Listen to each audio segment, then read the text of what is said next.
See, I know I don't belong, but you won't really see the real me before you hear my songs. Cause I am lonely, but don't mistake. What's up everybody? Planet Urban, Real Talk. It's been a while since we've done another interview because I've been putting out this lowdown, the news kind of crazy stuff that I've been doing. So, as I promised my last interview with 360, we've got another Aussie MZ.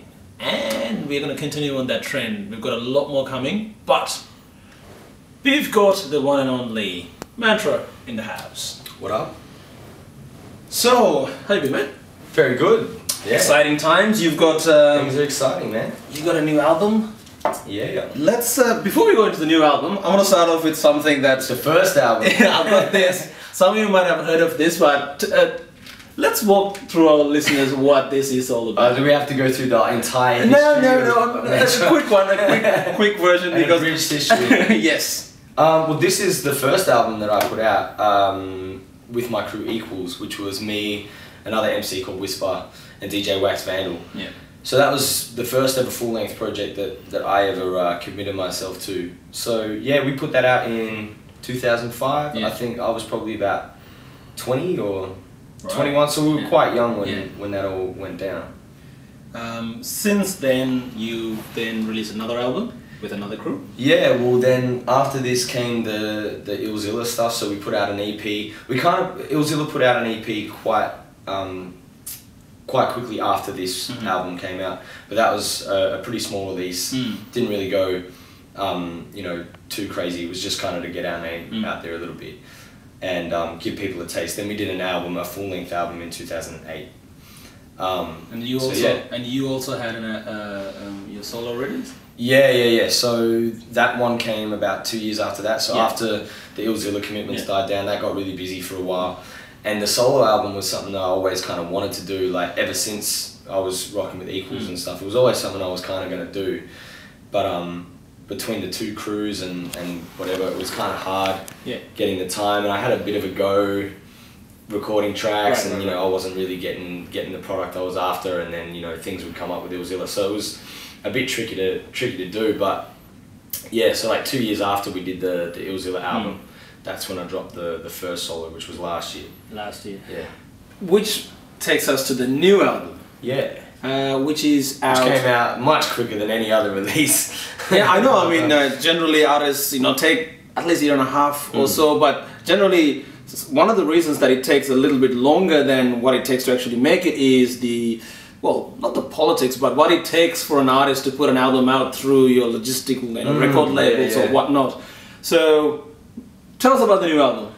Well, I guess the reason it was able to happen so quickly, I guess first of all, it had to do with those logistical things.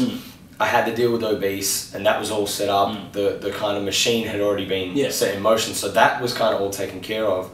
Also, I guess my access to recording studios and stuff was a lot more kind of definite. I knew where I wanted to record, I knew who I wanted to work with production-wise, and I think my songwriting methods and stuff had gotten a lot stronger. So that kind of thing was just a lot easier to do. All I really had to worry about was finding the time to actually get in the studio and put it down. I had a brief chat with you just before we started recording this about the record label industry. I mean, back in the day, it was all about your big record labels. Everyone wanted to deal with the majors. Yeah. But now, with the internet and the industry trend, no one really wants to get signed to a major label. It's almost sort of frowned upon. And I think, especially in Australia, independent labels are doing, really well, especially in the hip-hop scene in Australia. Yeah. And Obese has been instrumental in how they handle their artists. Now they have an incredible roster of Aussie hip-hop. So how has it been working with Obese Records, and how has that helped you as an artist to get your music out? Working with Obese has been great, and yeah, there's lots of arguments for and against being on a record label now, as you say, with the internet being such a source of music for so many people. But Obese has definitely done things that I wasn't able to do for myself as an artist. They really kind of have, a great network and publicity avenues to get your stuff out there. So no doubt they exposed me to a much wider audience, It meant that, you know, radio stations were much more likely to play my tunes, because I guess having that Obese stamp of approval was something that people look for, you know. And so I think if I had just been strictly independent, I don't know, maybe it would have been successful, but it would have been, first of all, a lot more work on my behalf, and it wouldn't have had that kind of easy, like, kind of introduction to people. I think a lot of people who were introduced to my solo record hadn't heard of me before. They didn't know about the work with Illzilla and Equals. I mean, a lot of people did, but then I think I also broke through to a whole bunch of new peeps. Absolutely. Because of the Obese thing. I think you opened a lot of eyes with the rapper tag industry. Oh yeah. Which was, again, 360, fantastic idea. Now it's taken, like, people are doing professional videos, and you did a professional video for your rapper tag. If you haven't seen it, I'll put the link down on the description. Check it out. That shit is mad. Why did you decide to make it so elaborate? Like, your rapper tag was crazy. Yeah. Well, I mean, I think it had gotten to a point where rapper tag had been established as, you know, as a medium now. So people were starting to do more kind of crazy things with it. You know, SO recorded his live on stage in front of, you know, it's crazy, 5,000 people with pyrotechnics and stuff. So, you know, like, there's a certain standard that's happening there that you kind of don't want to stray too much from. I mean, at the same time, a lot of the cats who are into rapper tag are totally happy for you to just sit in front of a webcam and spit your rhymes, which I think is awesome. Because it's about your bars, you know what I mean? So like, the first concern for me was actually being able to flip some bars that kids were into, and that cats were feeling.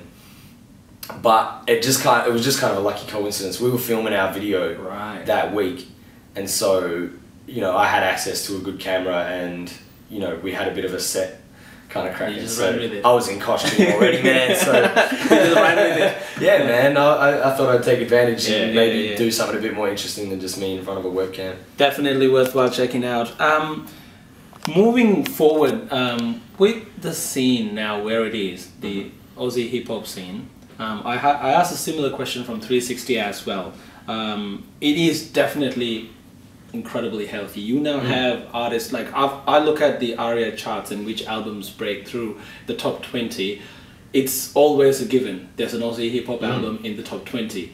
You know, Draft, Illy, you know, Fundamentals. Like, I mean, you look at Fundamentals. When I saw them on the top 15, I was like, wow, that's encouraging. No, that's encouraging. Absolutely. Yeah, man. You're talking about cats who traditionally haven't really been making music geared towards a commercial audience. They're just doing their thing, you know what I mean?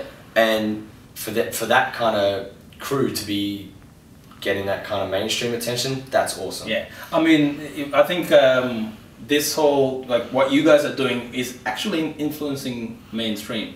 I mean, just like Tech 9 said, you know, tech will never go mainstream, mainstream will go tech. You know, I mean, it's kind of like what's happening in the scene, because it's almost like whatever that the artists are doing, somehow the general public are accepting it, and then that is becoming a little bit, you know? Yeah, well, I think it's cool, because I think there's been artists who have been sticking to their guns artistically and just really, really working hard to build gradually that massive fan base. That means that when they drop their new stuff and it gets a lot of radio play, people are coming along. So people like Draft and Bliss and SO and Illy and stuff, they're kind of doing their thing, and then the fans are slowly starting to build and build and build until it's at a point where it's going to be massive. But yeah, like a couple of years ago, that was unheard of, man. Like, no, it's crazy. There's been 2 Australian releases in the last year, only 2 Australian releases that have made it to the #1 position in the ARIA charts, the ARIA album charts. That is not the urban charts. And they've both been hip hop albums. They've both been Australian hip hop. That's amazing.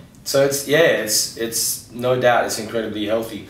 There is always going to be like the cats on the underground, more underground tip, who are going to kind of staunchly defend, I guess, making music that is from a more kind of pure hip hop standpoint, and I think that's fine. You know, like, I've always kind of been, I guess, more aligned with those people myself than cats who are blatantly going to try and go out and get radio play.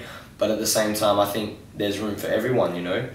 Okay, let's say you put out your new album, and, you know, everything goes perfectly and people dig your stuff, and you land #1. And next thing you know, Nova, Fox FM, everybody wants to play you. How do you think I'm your not holding my breath. No, I mean, look, you never know. I'm not You never holding my know. breath. I still think I'm probably a little bit too lyric heavy for Well, anything like a that. number one album, Yeah. but we'll see. I mean, Let's see you land that. You know what I mean? Let's see. Hypothetically, you land that. How would you react? Like, that means you're all of a sudden, you're mainstream, but not in the sense that you haven't sold your soul, you haven't done, you know, a radio track. Your things just went mainstream. How do you think as you mentioned, there is this fan base who are very protective of that underground culture, that very, you know, that hip hop culture, and they don't want it to go mainstream. yeah, yeah. What if you go mainstream? In that sense. Maybe those heads who are into my stuff will be upset. I don't know, like, because you know that is bound to happen. And I can understand when cats who are very protective of a culture that in a lot of cases, especially in Australian hip hop, they've helped build that culture. Yeah, true. So I understand when they strongly defend it and they don't want to see it go mainstream, just because it means that you're going to get a lot of people making music for more cynically motivated purposes. You know, they're going to be making music based on radio play, and that's when you get the Black Eyed Peas. You know what I mean? You know, and that's when you get these hip hop artists from America that absolutely have no honesty or conviction in their music and are making bubblegum. But at the same time, I think, you know, like, there's a lot of cats who will see a dude that they've looked up to and respected. It happened with the Hoods, it happened with Bliss and Esso. As soon as the Hoods blew up, there were cats going, the Hoods have sold out, the Hoods have changed their sound, the Hoods have gone mainstream. And it wasn't the case. Well, it was total nonsense. Yeah. Like, the Hoods had never changed their sound. They'd, you know, absolutely stayed true to their sound and continued making good hip hop music. They just happened to be in a really good position and worked really hard. If I am only a shallow motif, I know I don't belong, but you won't really see the real me before you hear my song.